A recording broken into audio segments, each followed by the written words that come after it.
the big answer to that question is that I feel like everybody has remained true to themselves. Since a lifetime has passed somewhat since 1974, we can say that I think everybody remained true to themselves. I mean, obviously Skip's right here. He's a video producer, and Bart Friedman is still working in video upstate and is involved in community access.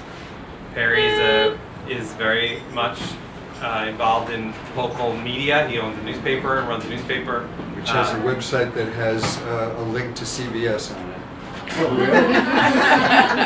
CBS or CBS? CBS. And David has Alzheimer's. David's not doing well these days, but his David career. went on to be Einstein at a planetarium in New Hampshire, and then public programs. But then he went to work for the U.S. Air Force, doing a communication system to track victims of war from the field to hospitals in Germany. He worked on that, which is really amazing, considering it. So, Davidson runs the Emily Harvey Foundation, which has residences in Venice, and they have a gallery here and public programs. Annie went on to be Barbara Walters' editor, and then a nurse, and now is a watercolorist, which is her true love. Curtis is a painter and she lives in the Bay Area, and she has several shows a year. She's very prolific. She has one right now, all circular canvases. Carol works for a renal center as a social worker. And Nancy had Chuck passed away. He went to be Chuck went to be a engineer at SUNY New Paltz. And then he passed away several years ago, and his daughter is one of our partners now, because we've reformed the group in order to distribute the couple thousand videos that we have from that era. So you can go to www.videofreex.com, and Rhea Kennedy, Chuck's daughter, is the webmaster. And Nancy started something called CamNet, which was another... Kind of like a YouTube, but maybe a little too soon. Yeah, it was before YouTube, and then she met and fell in love with Paul Krasner, and they moved to the desert, and she does a lot of, if you know who he is, The Realist and the Yippies. And she lives in the desert now, and does a lot of photographing, and is writing a novel. And wrote a book, Bart. a very Well, nice Bart. book about her life Yeah, she as wrote a memoir. a memoir. About video, the early days of video. It's very nice. Oh, no. Yeah. And Perry has a book too. Yep, 2 books. And I have a book. Joel has many books. Having spent 40 years with DeeDee, I've seen this happening, almost 40 years now. And it's interesting, you get this difficulty on the one hand of finding the lines to draw.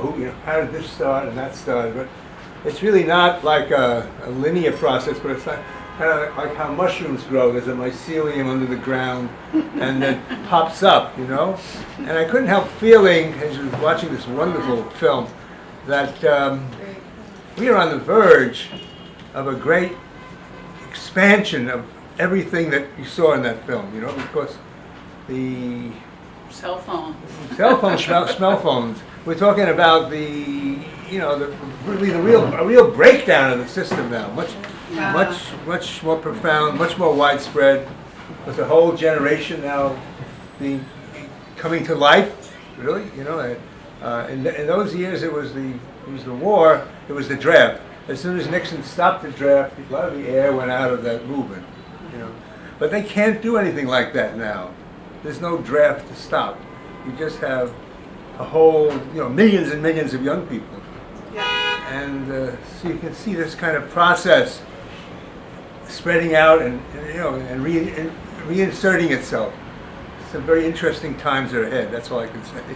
The point is that besides the fact that there was this video community, and we were all, exploding and popping up first in New York and then throughout the country and around the world, but we were also part of the many political movements that were going on at the time. And so, they talk about the movement, which is mainly the peace movement, the anti-war movement, but there were so many movements, the women's movement, the civil rights movement, the environmental movement, all were starting. And, the video community was the mouthpiece because as Jon made the point, and that Don West did, that it wasn't being covered. And we were covering it from the inside, which is, why I think audiences now really like the footage, because it's the inside view of this utopia, and I really am pleased to spread that. But the point is, we don't have the movement now as much. Occupy Wall Street worked for a little while, and we have Bernie Sanders, but Bernie Sanders is not enough. The point is that we really need to activate. We need to work for Zephyr Teachout and for other progressive candidates that are running for Congress, because no matter who the Democrat that wins for president this year, which we have to count on and work towards, but we have to work towards other candidates, because we need the changes that Bernie Sanders is talking about.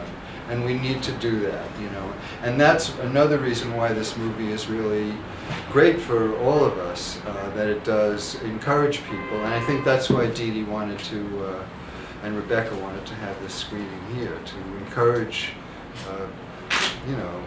not just the younger people, but all of us to get our asses in gear and to try to, and not give up, and to not just give it over to the greedy bullies.